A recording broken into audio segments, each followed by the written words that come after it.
Takariva morom-patana kely indray miaraka amin'ny ontsa. Namana manana canal YouTube Angie Hummingbird, zay ny anarany eo. Misy hira mahafinaritra ao dia irahany mireto ilay hiran'ny Levelo hoe Iangolao vaitra.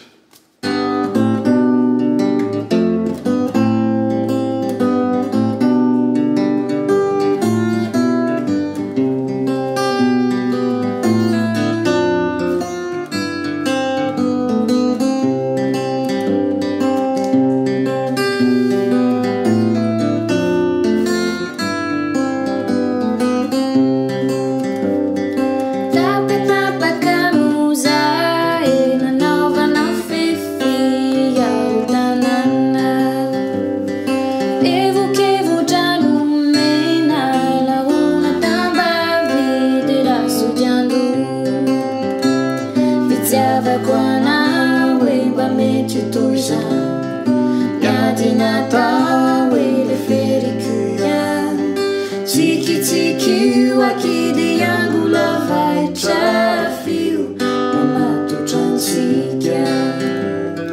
Tiki aqui de Iangolao vaitra fio mamato transiga.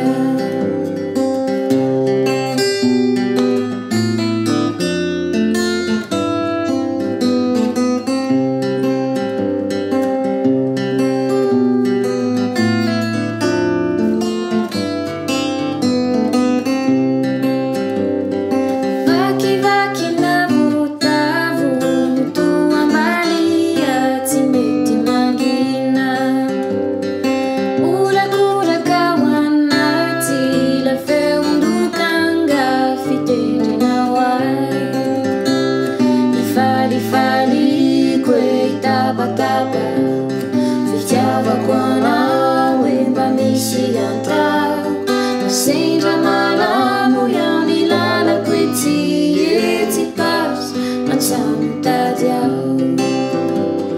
Sendra malamo iao ny lalako ety etsy pasy antsanotady ao.